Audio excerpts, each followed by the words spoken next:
Beneath a forgotten bridge, an invisible boy survives among the outcasts of the city. Hearing a strange sound in the forest, he finds a powerful blind businessman tied up and near death. Unknowingly, his brave act begins a journey that will forever change both of their lives. If you're enjoying this story, don't forget to subscribe to our channel and let us know what city you're watching from. Now back to it. The cold cut Gabriel's skin like invisible blades. At 10 years old, his frail body shivered uncontrollably under the concrete overpass that had been his home for the last 3 years. The winter pre-dawn in the big city offered no mercy to the forgotten, and he was just one more of the ghosts who inhabited that grim place. His small, bruised hands clutched a piece of wet cardboard he'd found in the nearest trash can. It was all he had to shield himself from the icy wind that whipped beneath the overpass. His bare feet, covered in open sores that never fully healed, touched the cold cement floor. His dirty, overgrown nails were a testament to weeks without basic care. Gabriel shared that space with other lost figures of society. There was Anthony, a 60-year-old man who'd talked to himself ever since he lost his family in a fire. Marlene, a woman in her early 50s who collected cans for some spare change. And Junior, a 25-year-old who coughed up blood every morning, a raw sound that echoed off the concrete walls. On that grey Tuesday morning, Gabriel woke to Junior's muffled groan. The young man was pale, more so than usual, and his hands were shaking violently.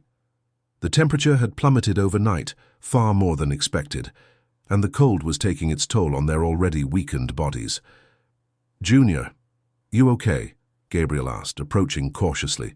His brown eyes, too large for his thin face, held a worry that shouldn't exist in a child his age. I need something warm," Junior mumbled through chattering teeth. "This cold is going to take me, Gabriel. I feel it." Gabriel looked around. Anthony was still asleep, wrapped in old newspapers. Marlene had left early to look for cans. There was no one else there, just him and Junior, who clearly needed help, and fast. The boy knew that in the woods near the overpass, there were dry branches that could be used to build a small fire.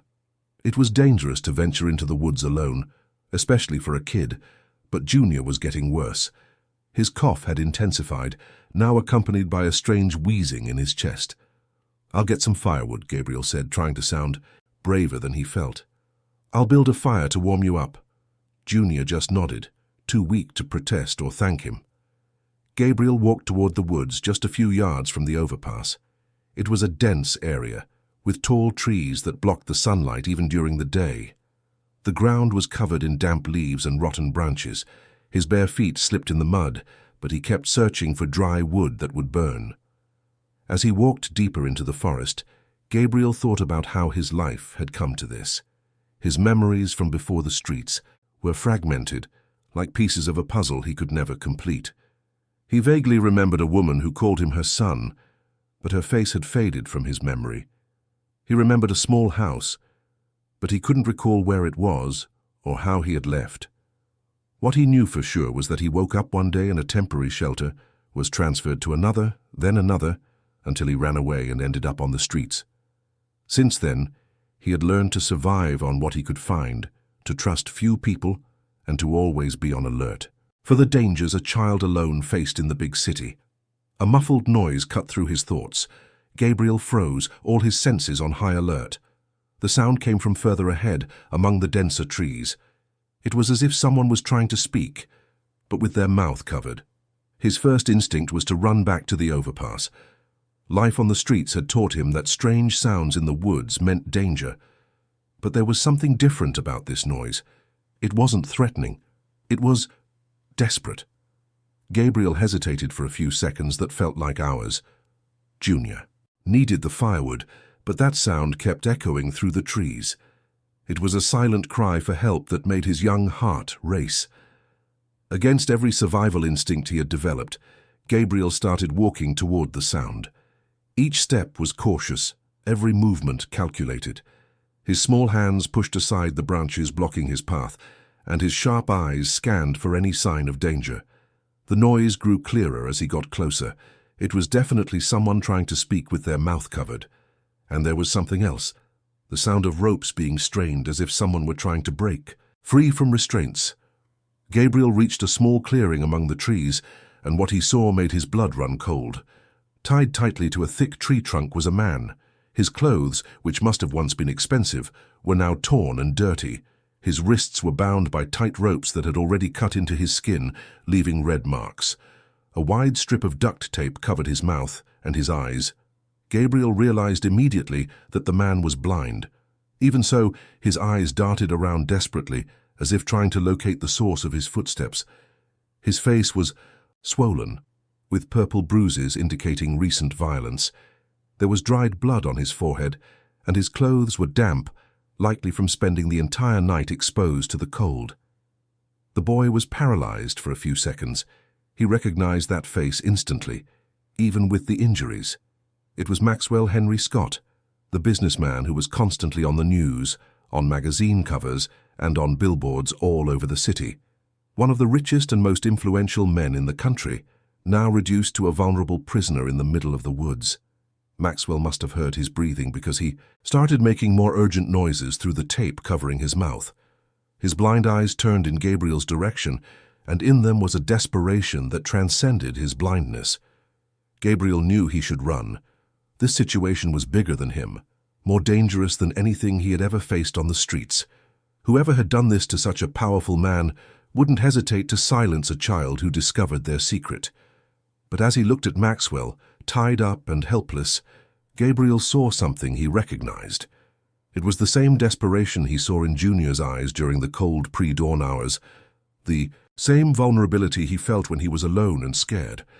Rich or poor, powerful or forgotten, here was just a human being who needed help. Gabriel took a step forward, then another. Maxwell stopped struggling and became still, as if sensing someone was there. The boy got close enough to touch the ropes binding the businessman's wrists. That's when he heard the sound of branches snapping in the distance. Heavy footsteps were approaching through the woods. Deep voices echoed among the trees, still distant but getting closer fast. "He should be right where we left him," a rough male voice said. "Let's up the ransom. 10 million is chump change for a scumbag like him." Gabriel felt his heart pound. The kidnappers were coming back. Gabriel felt his legs tremble. The footsteps were approaching quickly, echoing through the trees with a heavy, menacing rhythm. He glanced at Maxwell, who had sensed the kidnapper's presence and was completely still, as if any movement might hasten his own doom. 15 million, said another voice, deeper than the first. "If his family doesn't pay, we'll cut off a finger and send it as a gift. Damn rich guys like him need to learn." Gabriel knew he had only a few minutes, maybe less. His small, nimble hands began to work on the knots of the ropes binding Maxwell's wrists. The knots were tight, tied by someone who knew what they were doing, but Gabriel had learned on the streets that persistence and small fingers could solve problems that brute force couldn't. Maxwell felt the movement and tensed up. Through the duct tape, he tried to communicate something urgent, shaking his head, "No." It was as if he were telling Gabriel to run, that it wasn't worth the risk, but Gabriel kept working. There was something about this helpless man that reminded him of himself on the worst nights under the overpass. The same feeling of abandonment, of being completely at the mercy of forces bigger than him. The first knot began to loosen. Gabriel pulled hard, ignoring the rough rope as it cut into his already scraped hands. A drop of blood fell to the ground, but he kept going. Maxwell felt the partial relief in his wrists, and his blind eyes filled with tears. "Almost there," Gabriel whispered so quietly it was almost inaudible. The voices were closer now. Gabriel could hear branches snapping under heavy boots. They would reach the clearing in a matter of minutes. "Let's check if he's still breathing," said the first voice, now clearly recognizable as coming from just a few trees away. "If he froze to death, we lose everything." Gabriel managed to completely untie Maxwell's wrists, but his legs were still bound to the tree trunk. The businessman was too weak to stand on his own, and his arms, which had been in the same position for hours, didn't seem to respond to his commands. With desperate movements, Gabriel worked on the knots at his ankles. These were even tighter, and his small hands began to tremble with nerves and exhaustion.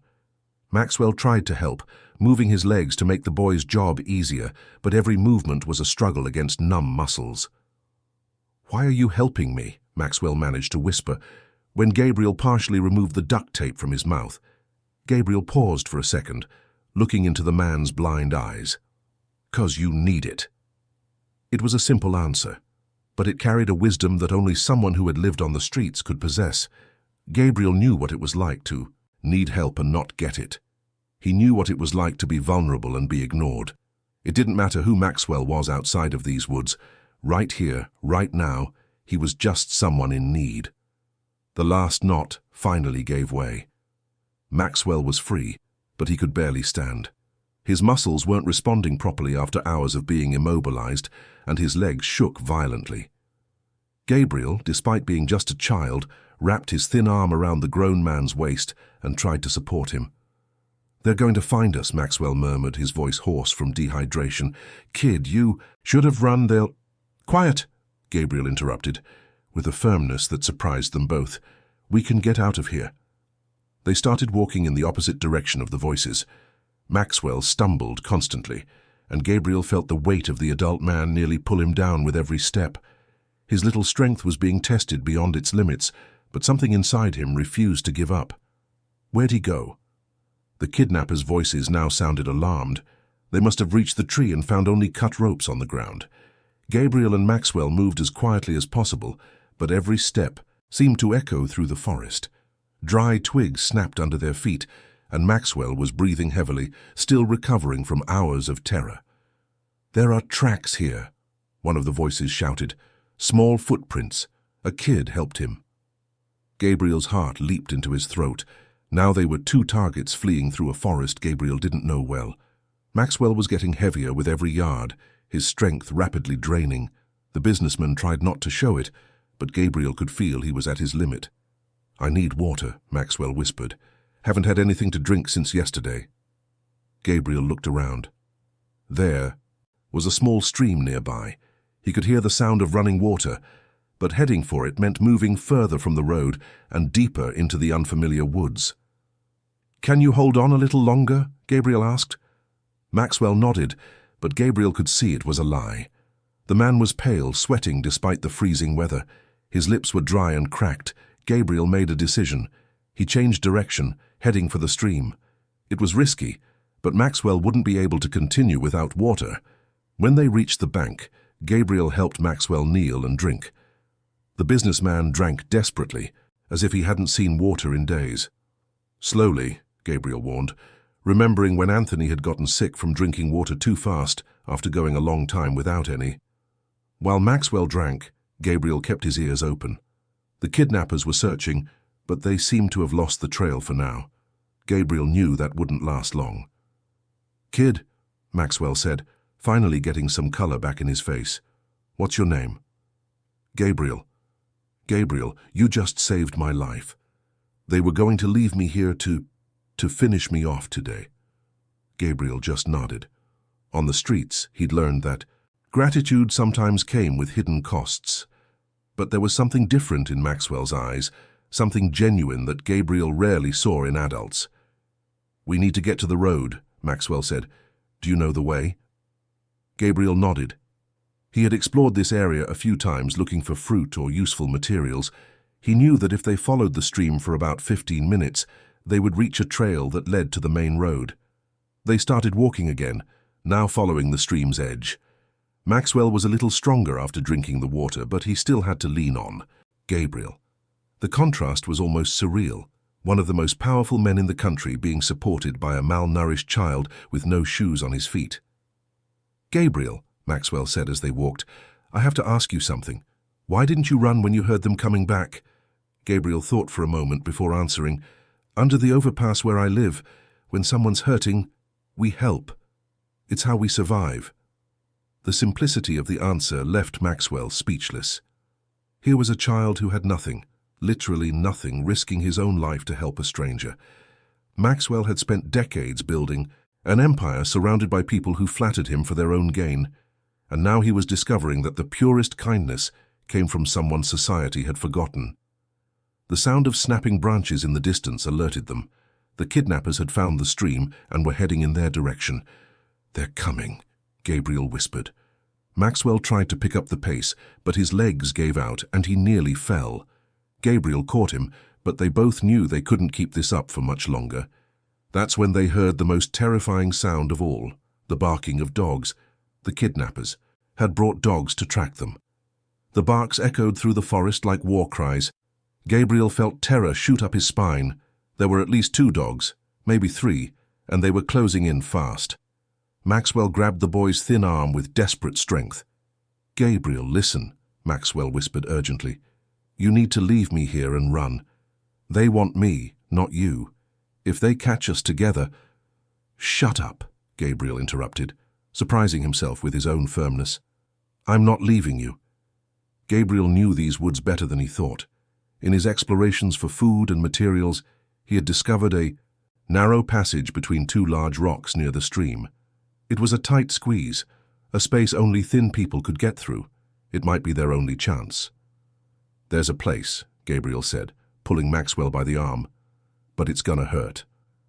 They moved as fast as Maxwell could manage, following Gabriel through thorny bushes that tore at their clothes and cut their already bruised skin. The barking grew closer with every second, and Gabriel could hear voices shouting commands to the animals.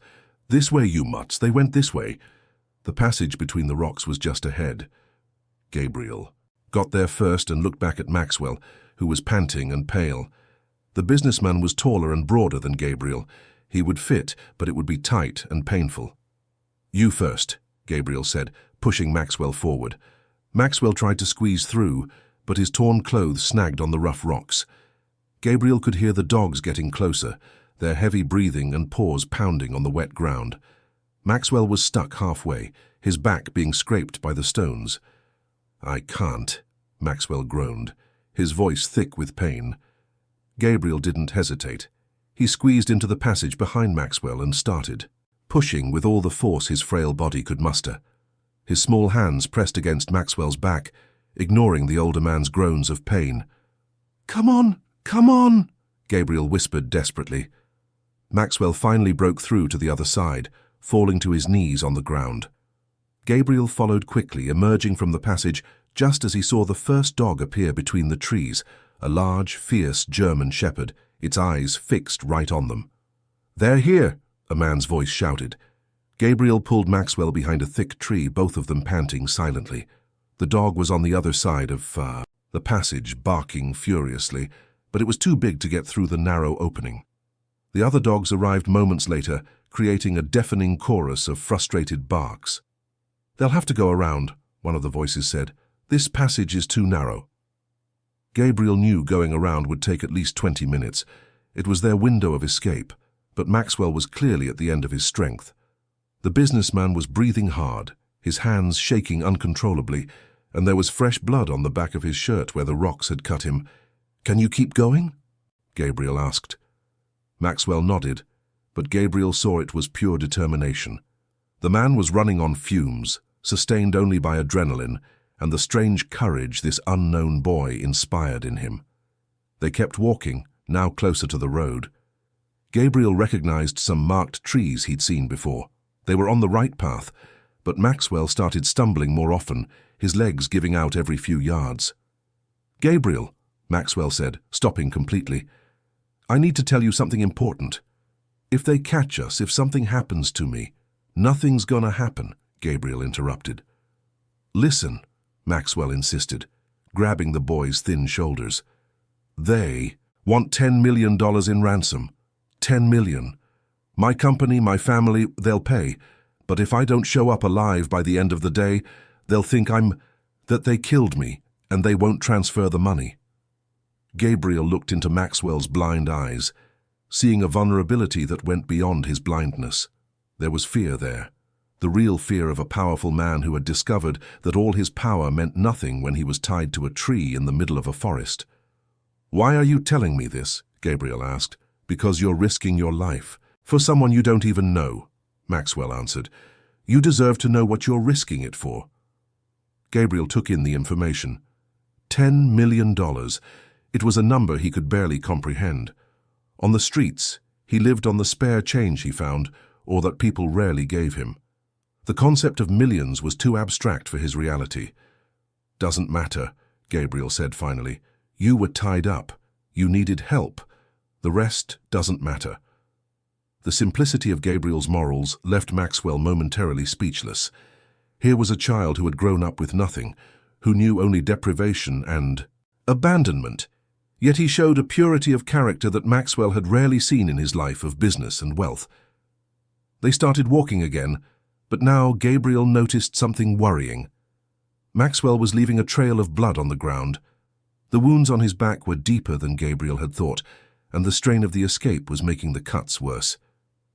"You're bleeding a lot," Gabriel said, stopping to check Maxwell's back. "Not now," Maxwell replied. "When we get to the road, you can help me. We have to keep going." But Gabriel could see that Maxwell was getting weaker by the minute. The blood dripping down his back was leaving a trail that the dogs could easily follow once they got around the passage. That's when Gabriel made a decision that would change everything. He took off his own t-shirt, a thin, torn piece of clothing that was one of his few possessions, and began ripping it into strips. Even as he shivered from the cold, his upper body now bare, he started fashioning makeshift bandages on Maxwell's back. "Kid, you'll freeze to death," Maxwell protested. "You'll bleed out," Gabriel retorted, continuing his work. Gabriel's small, nimble hands worked quickly, tying the strips of fabric around Maxwell's torso. It wasn't much, but it would help stop the bleeding and cover the trail they were leaving. When he finished, Gabriel was shaking violently. His pale skin was already showing signs of hypothermia, and his lips were turning purple. Maxwell immediately realized the gravity of the situation. "Gabriel, put this back on," Maxwell said, starting to take off his own torn shirt. "No," Gabriel protested. "You need it more than I do." "I'm an adult, I have more resistance to the cold," Maxwell lied, "and you saved me. Now it's my turn to take care of you." Maxwell placed his blood-soaked shirt over Gabriel's thin shoulders. It was too big and smelled of blood and fear, but it was warm. Gabriel felt an immediate sense of relief, though he was still shivering. "Why are you doing this?" Gabriel asked. "Why do you care about me?" Maxwell paused for a moment, searching for the right words.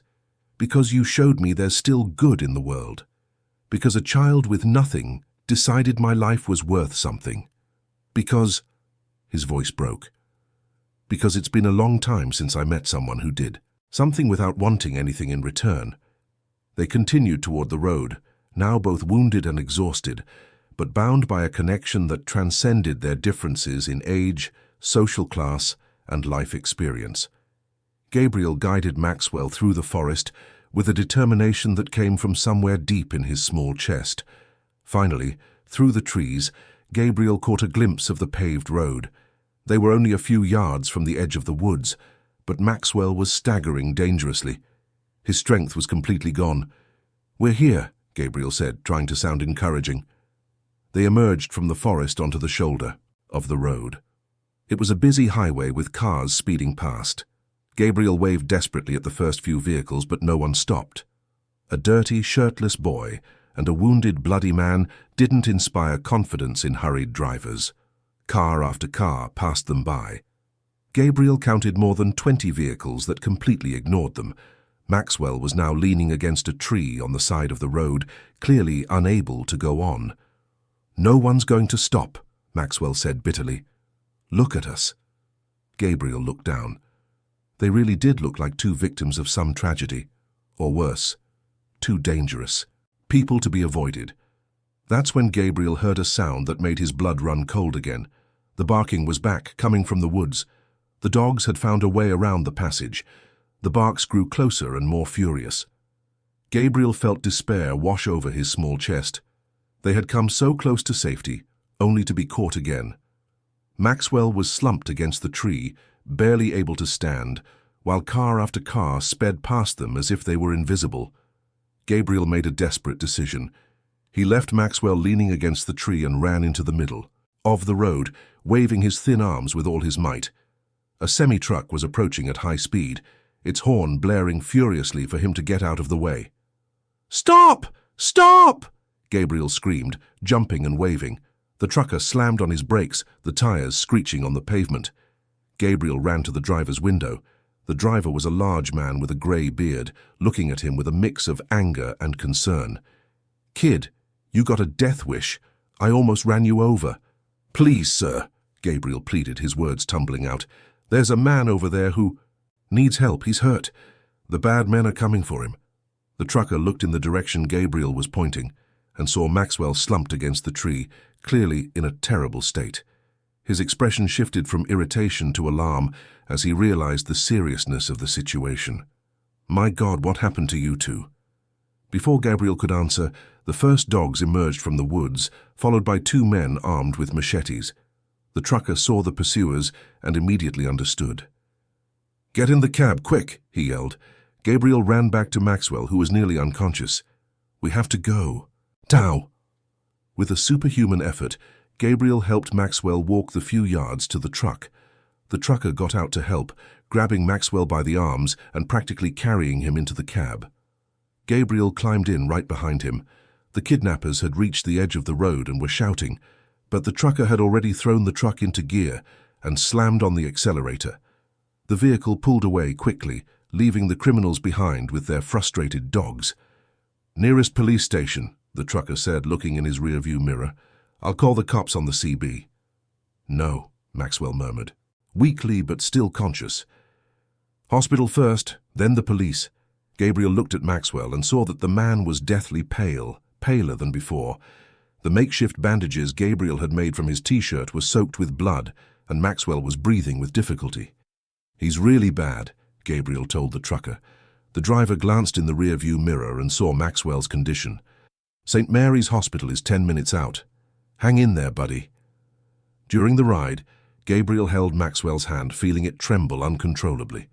The businessman opened his blind eyes and found the direction of Gabriel's face by the sound of his breathing. "Gabriel," he whispered, his voice faint, "how did you know I wasn't a bad person?" Gabriel thought for a moment. "You were scared. Bad people aren't scared the way you were." Maxwell managed a weak smile. "You're very wise for a kid."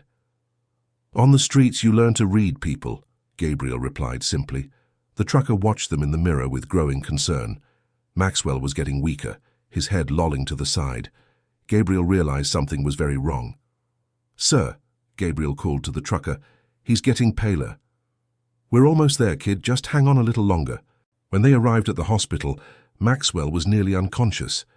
Gabriel helped the paramedics get him out of the truck, yelling for someone to bring a gurney. It was controlled chaos. Doctors running, equipment being prepped, Gabriel being gently pushed aside as they rushed Maxwell into surgery. Gabriel stood in the hospital corridor, still wearing Maxwell's oversized, blood-soaked shirt. He was dirty, barefoot, and clearly out of place in the clean, organized environment. A nurse approached him. "Son, are you okay? Do you need medical attention too?" Gabriel shook his head. "I just want to know if he's going to be okay." "What's your name? Where are your parents?" Gabriel hesitated. That was always the hardest question. "My name is Gabriel. I don't have parents." The nurse exchanged a worried look with a colleague. "Where do you live, Gabriel?" "Under the overpass on Elm Street," Gabriel answered honestly. There was no point in lying, his appearance gave everything away. Meanwhile, in the emergency room, doctors were working to stabilize Maxwell. He had lost a lot of blood, was dehydrated, and in shock. But as he began to regain consciousness, the first word he said was Gabriel. "Where's the boy?" he asked the doctor weakly. "The boy who helped me?" "He's in the hallway," replied Dr. Miller, a man in his 50s who was leading the team. "Sir, we need to know what happened. Your injuries indicate—" "Kidnapping," Maxwell interrupted. "I was held for 2 days. That boy saved my life." Dr. Miller stopped what he was doing. "Sir, are you Maxwell Henry Scott, the businessman?" "Yes, that's me." The confirmation caused an immediate stir in the ER. Nurses whispered to each other, and someone mentioned there was a missing persons report at the precinct. Dr. Miller took control of the situation. "We'll stabilize you first, then we'll deal with the rest. But tell me, this boy, is he hurt too?" "Not badly, but he—" "Dr. Miller, that boy has nothing. No family, lives on the street, and he saved me, risking his own life. Don't let anyone take him away." Dr. Miller nodded gravely. "I understand." In the hallway, Gabriel was being gently questioned by a social worker who had been called in. She was trying to understand the situation, how a street kid got involved with a famous businessman, why they were together if Gabriel was safe. He was tied up in the woods, Gabriel explained for the third time. He was scared. I helped him. And why did you help him, Gabriel? 'Cause he needed it. The simplicity of the answer both frustrated and impressed the social worker. She had seen many children in difficult situations, but she had rarely encountered one with the moral clarity Gabriel displayed. After 2 hours, Dr. Miller came out of the ER to speak with Gabriel. Maxwell was stable, but would need a few days to recover fully. More importantly, he had insisted on speaking with Gabriel. "Can I see him?" Gabriel asked eagerly. "For a few minutes. He's weak, but he's conscious." Gabriel was led to the room where Maxwell was lying, connected to several machines. Even blind, Maxwell smiled when he heard the small footsteps approaching. "Gabriel, are you okay?" "I am. Are you?" "I'm going to be fine, thanks to you." Maxwell paused as if making an important decision. "Gabriel, I want you to know something. You didn't just save my life in the woods. You reminded me of something I had forgotten." "What?" "That there's still good in the world, that not everything is about money or power." Maxwell reached his hand out in the direction of Gabriel's voice, and the boy took it. "You saved me. Now I want to save you." Gabriel didn't fully understand what Maxwell meant, but something in the man's voice made him feel a strange emotion, something like hope. Just then, the door opened and 2 police officers entered the room, followed by reporters trying to force their way in. The story had leaked. The missing businessman had been found, saved by a homeless boy. What none of them knew was that this encounter in the woods would change both of their lives forever, in ways neither Gabriel nor Maxwell could possibly imagine. The flash of the cameras blinded Gabriel. Reporters shoved each other in the hospital corridor, all wanting the first interview with the boy hero who saved the businessman. Gabriel shrank against the wall, overwhelmed by the noise and the sudden attention. "Gabriel, Gabriel!" the journalist shouted. "How does it feel to have saved Maxwell Scott? Is it true you live on the streets? What are you going to do now?" The questions came from all directions. Like verbal projectiles, Gabriel didn't know how to dodge. He had never received so much attention in his life. In fact, he had spent years being completely invisible to society, and now suddenly he was the center of a media circus. A nurse intervened, creating a barrier between Gabriel and the reporters. "Get out of here. This is a hospital, not a TV studio." But the damage was done. The story was spreading like wildfire.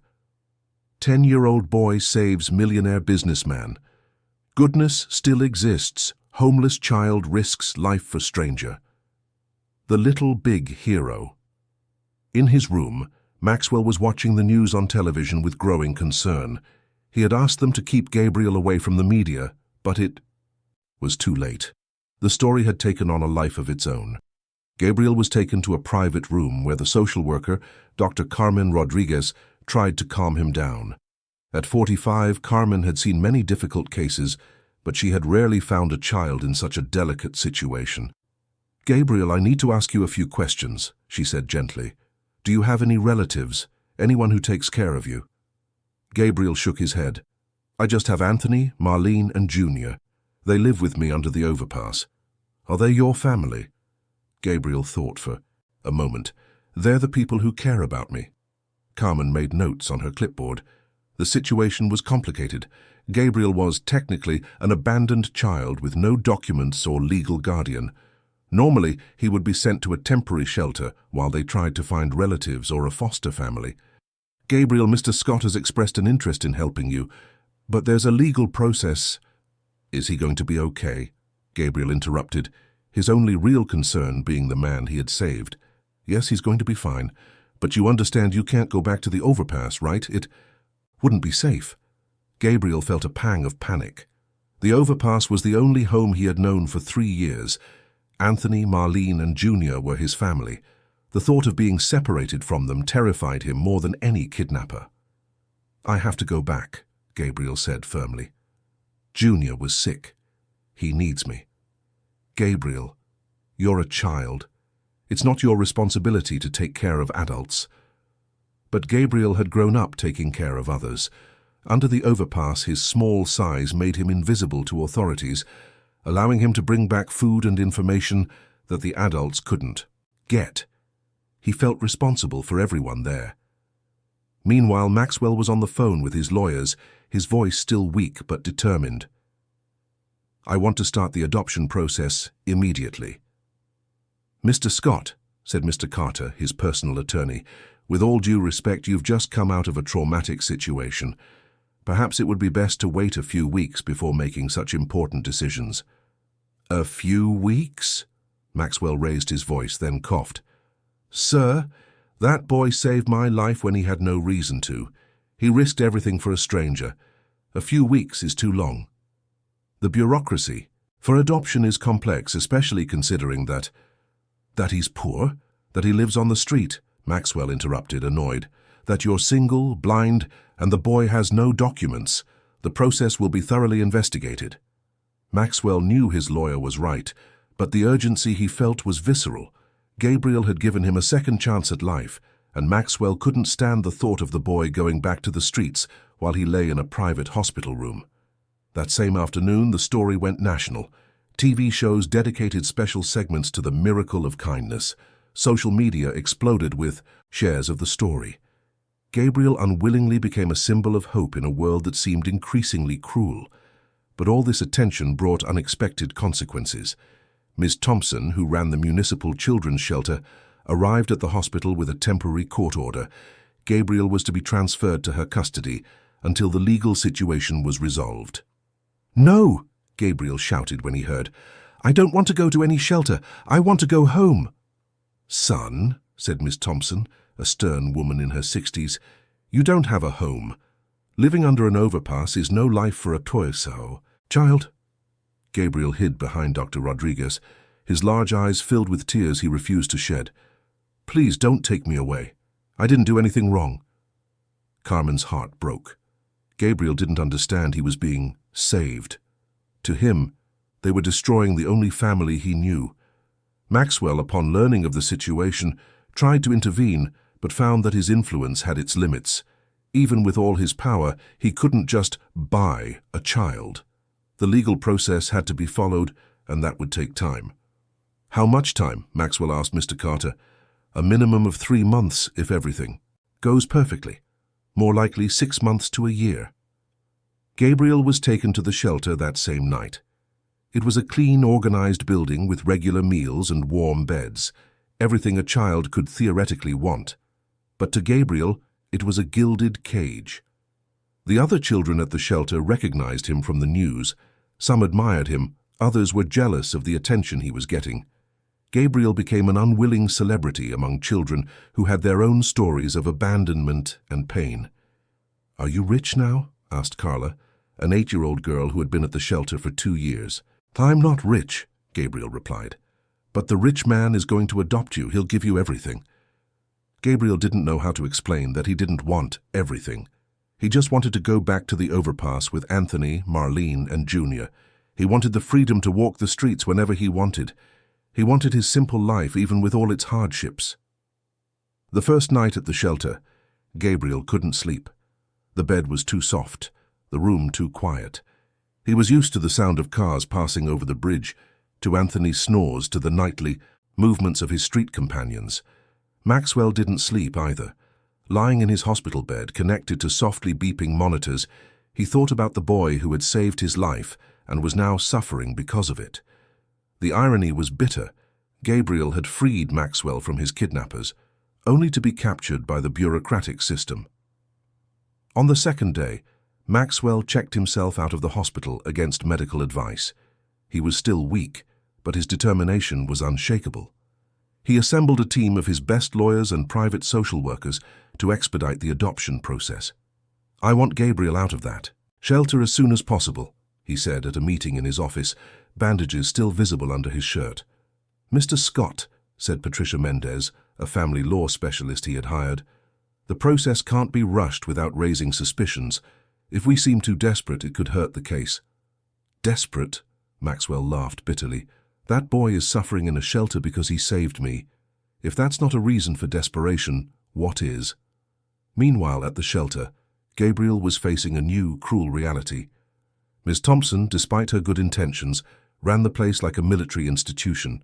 There were strict schedules for everything: eating, sleeping, studying, playing.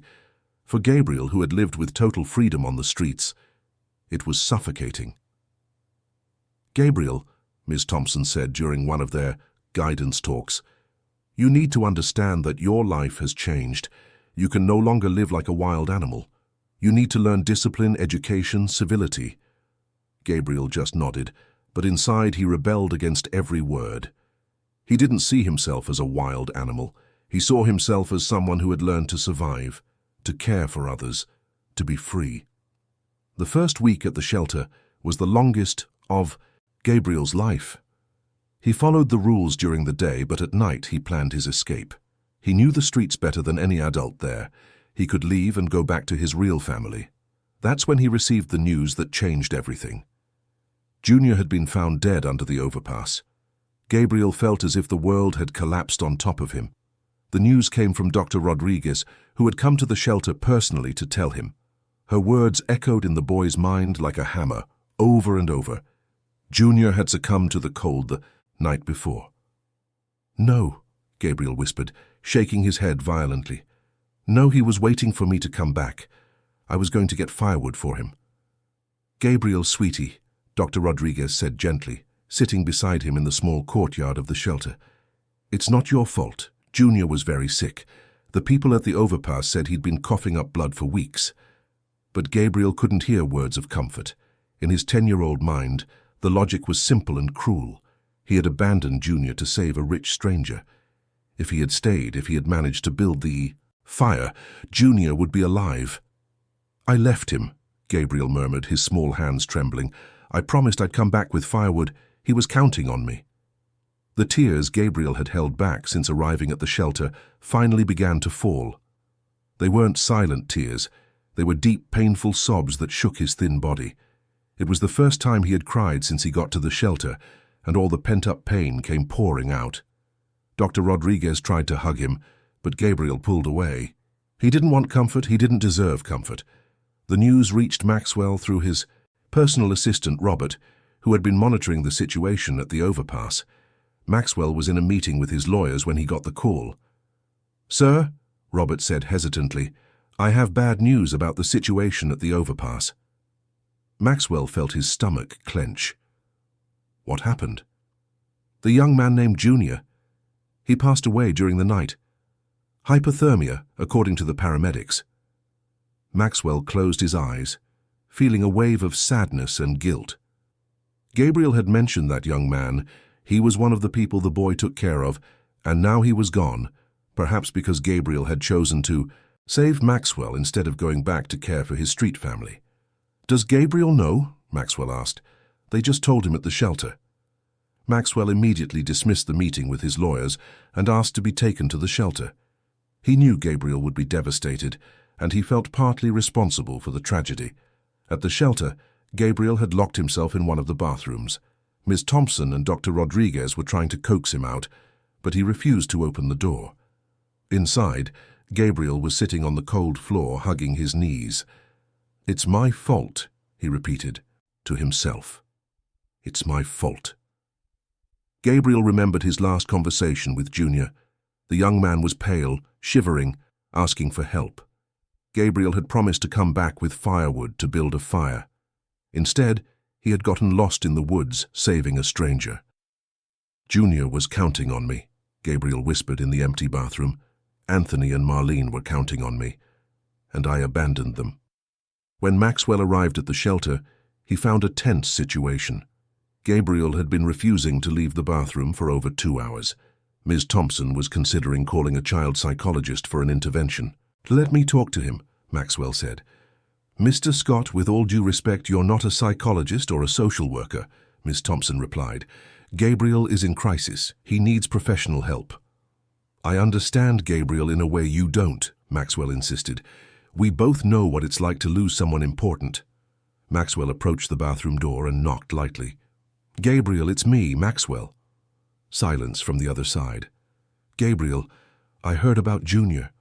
I'm so sorry." More silence. Maxwell leaned against the wall next to the door. "Gabriel, can I tell you something? Something I've never told anyone?" This time he heard a faint noise, Gabriel moving on the other side of the door. "When I was young," Maxwell continued, "I had a younger brother. His name was Peter. I was responsible for looking after him when our parents were at work." Gabriel pressed his ear against the door. He had never heard Maxwell talk about his family. "One day Peter wanted to go swimming in the river. I told him I'd go with him, but a friend invited me to play soccer. I thought, Peter can wait. He'll understand. But Peter went to the river by himself." Maxwell paused, his voice thick with emotion. "Peter wasn't a very good swimmer. He drowned that day. I spent years blaming myself, Gabriel, years thinking that if I had gone with him, if I hadn't chosen soccer over my brother." On the other side of the door, Gabriel was standing now, his hand on the doorknob. "But you know what I learned," Maxwell continued. "I learned that sometimes we make choices without knowing all the consequences. You didn't know that saving my life would cost Junior his. Just like I didn't know that playing soccer would cost Peter his." Gabriel slowly opened the door. His eyes were red and swollen from crying. Maxwell, even without seeing him, sensed his presence and held out his arms. "It wasn't your fault, Gabriel. Just like it wasn't my fault with Peter." Gabriel hesitated for a moment, then ran into Maxwell's arms. The businessman held him tight, and Gabriel finally allowed himself to cry completely, for Junior, for his hard life, for all the pain he had accumulated in his 10 years. "I wanted to save you both," Gabriel sobbed against Maxwell's chest. "I know, son, I know." It was the first time Maxwell had called Gabriel son, and they both felt the weight of the word. After Gabriel calmed down, Maxwell spoke with him seriously in the shelter's garden. Dr. Rodriguez and Ms. Thompson watched from a distance, giving them privacy. "Gabriel, I need to ask you something important," Maxwell said. "Do you still want me to adopt you?" Gabriel looked down at his dirty hands. "Why would you want to adopt someone who lets important people die?" "Because you're someone who risks his life to save strangers. Because you have a bigger heart than anyone I've ever met. And because," Maxwell hesitated, "because I need saving too." "From what?" "From an empty life. Gabriel, I was a very lonely man before I met you. I had money, power, but I had no real purpose. You showed me what really matters." Gabriel absorbed the words in silence. "And Anthony and Marlene. We'll take care of them too. We'll find a way to help everyone at the overpass. We'll do it together in Junior's memory." For the first time since hearing the news, Gabriel showed a glimmer of hope. "Promise?" "I promise." That night, Gabriel agreed to stay at the shelter while the adoption process continued. But there was a new determination in his eyes. He and Maxwell had a mission now, to honor Junior's memory by helping others like him. Maxwell immediately launched a project to create temporary shelters for the homeless, starting with the overpass where Gabriel had lived. He hired social workers, doctors, and psychologists to care for Anthony, Marlene, and the others. But 2 days later, when Maxwell went to visit Gabriel at the shelter, he received news that left him in a state of shock. Dr. Rodriguez pulled him aside, away from Gabriel. "Mr. Scott, a problem has come up. A woman has appeared claiming to be Gabriel's biological mother. She has documents that could prove it." Maxwell felt his blood run cold. "What do you mean?" "If she really is Gabriel's mother, she has legal rights over him. The adoption process would be cancelled immediately." Maxwell looked over at Gabriel, who was playing in the courtyard, unaware of their conversation.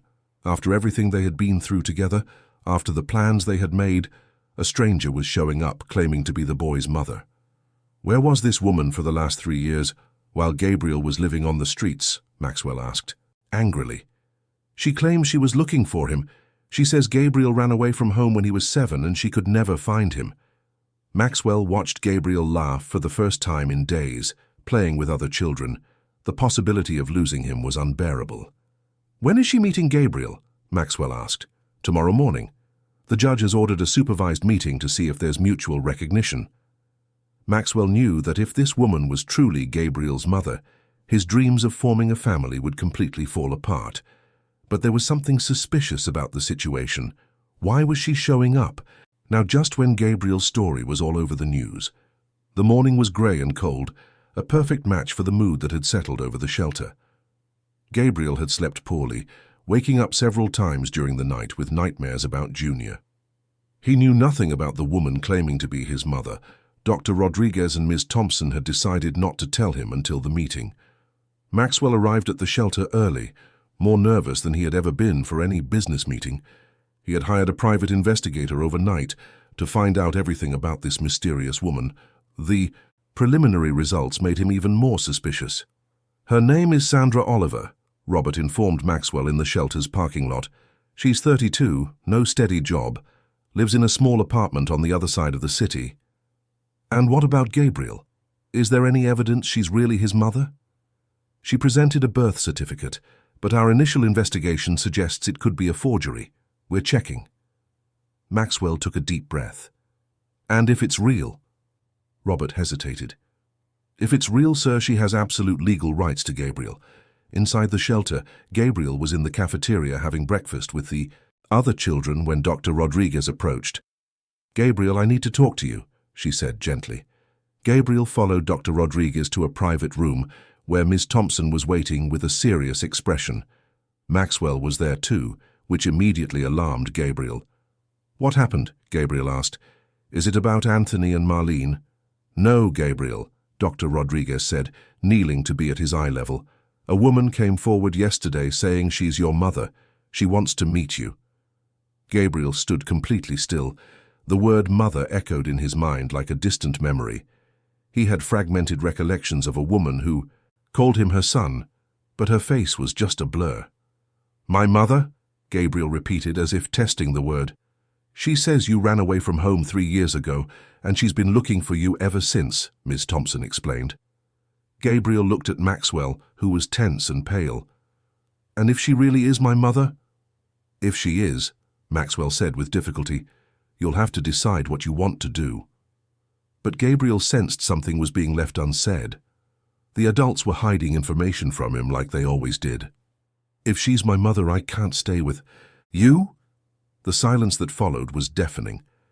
"Gabriel," Dr. Rodriguez finally said, "if she proves she's your mother, legally you would have to go back with her." Gabriel felt like he'd been punched in the gut. After losing Junior, after finally finding someone who cared about him, was there a chance he could lose Maxwell too? "But I don't want to go back to her," Gabriel said, his voice small. "If she's my mother, why did she let me live on the street for 3 years?" It was the exact question Maxwell had been asking himself. Half an hour later, Sandra Oliver arrived at the shelter.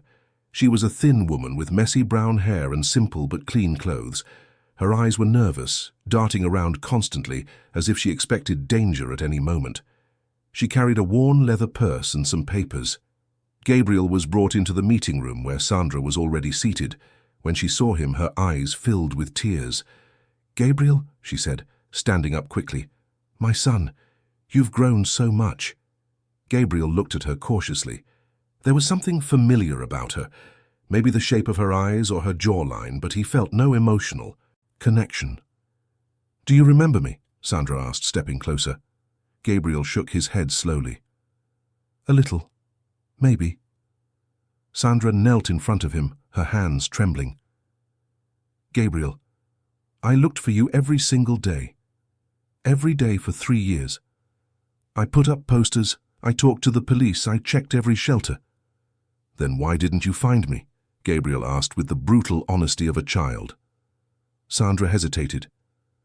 You ran away when you were 7. After a fight we had. I left for work, and when I came back you were gone." Maxwell, who was observing from the side of the room, noticed the hesitation.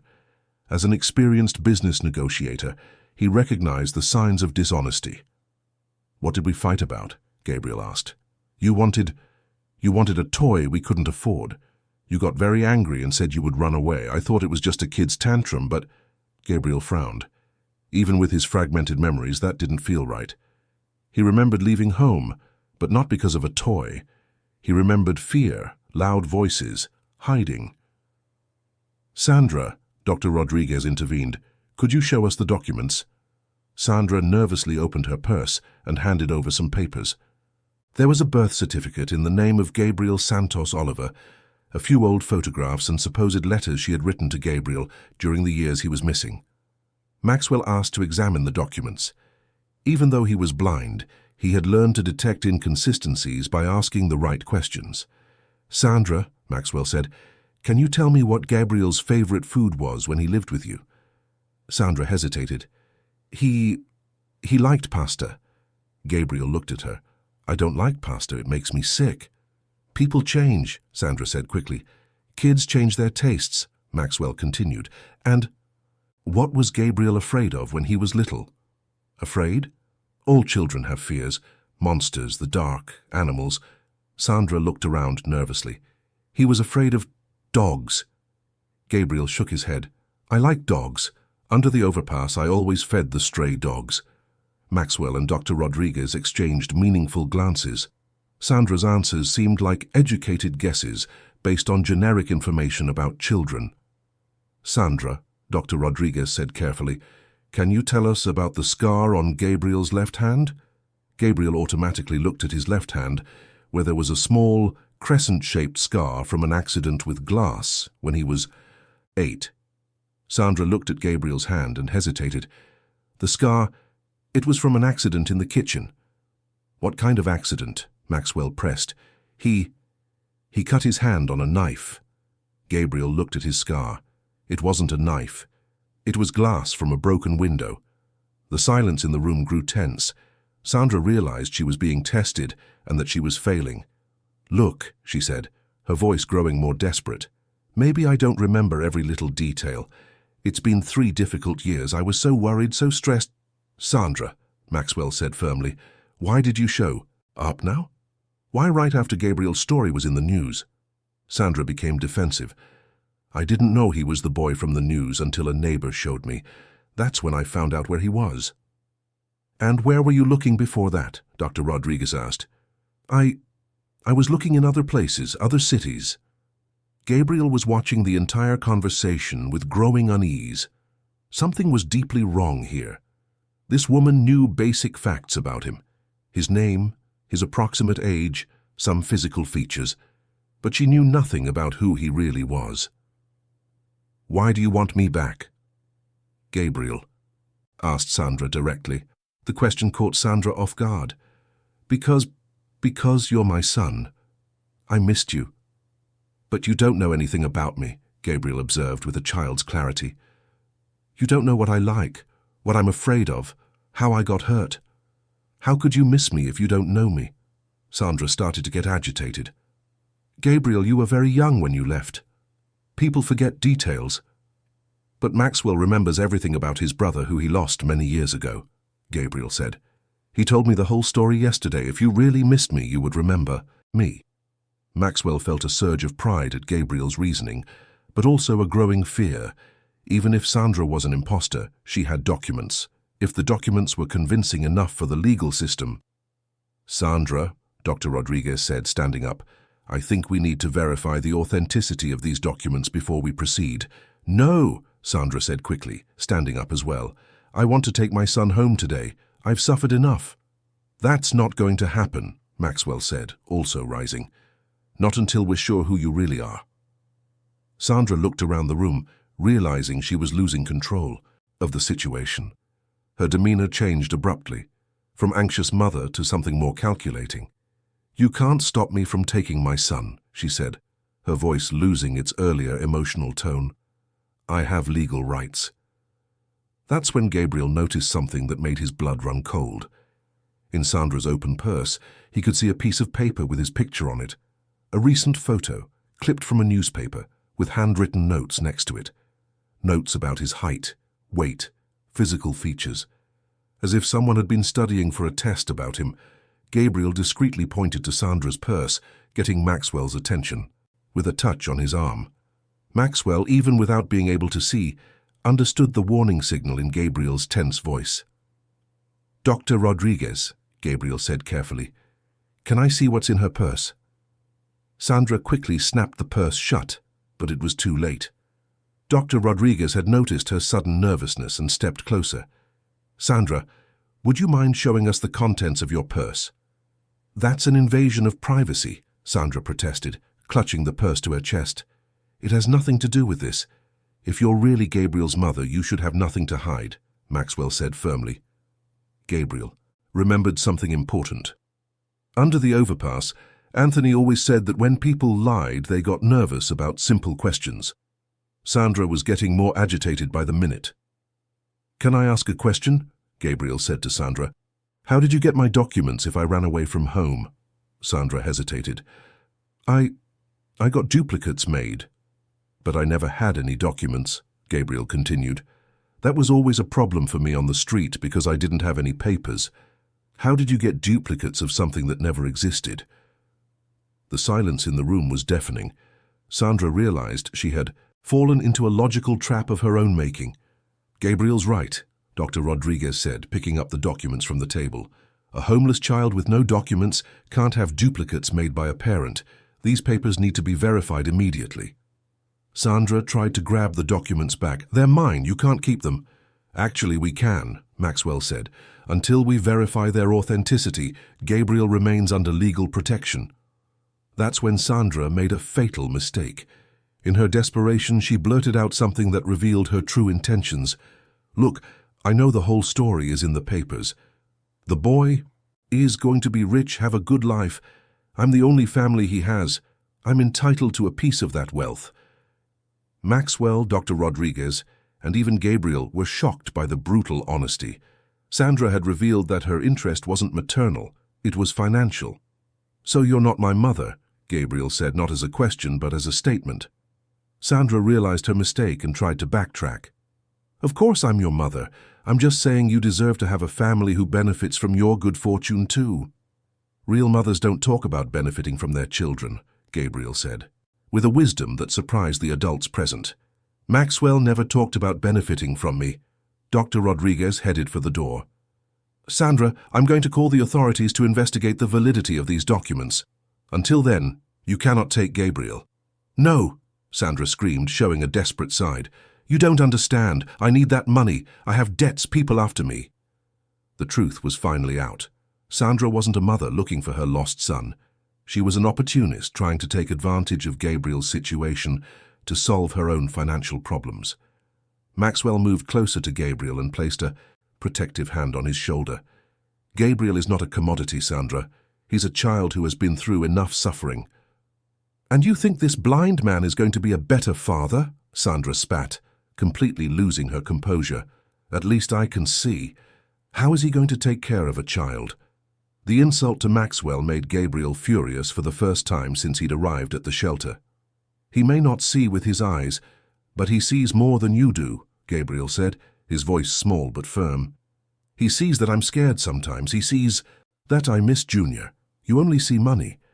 Dr. Rodriguez returned with 2 security guards from the shelter. Sandra, Oliver, you need to leave immediately. The documents will be examined by the proper authorities. Sandra was escorted out, shouting threats and accusations. You'll regret this. I have rights. I'll sue all of you. When the door closed, a heavy silence filled the room. Gabriel was trembling, not from fear, but from anger and confusion. How can someone pretend to be someone's mother? Gabriel asked. Maxwell knelt to Gabriel's level. Some people do desperate things when they're in trouble. That doesn't excuse what she did, but maybe it explains it. Would you have done that? Gabriel asked directly. Maxwell thought carefully before answering. Before I met you, maybe I would have done questionable things for money, but you taught me that some things are more important than wealth. Dr. Rodriguez joined the conversation. Gabriel, how did you know she was lying?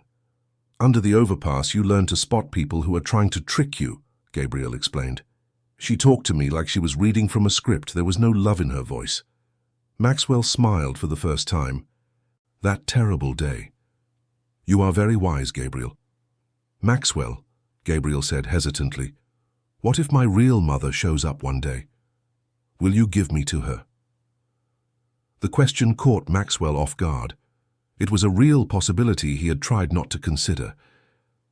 Gabriel, if your real mother shows up one day and she truly loves you and wants to take care of you, then we'll have to talk about it. But that would be different. It would be about love, not money. What if she wants to take me away from you? Maxwell hugged Gabriel tightly. Then we will fight to find a solution that's best for you. Because that's what parents do. They fight for what's best for their children.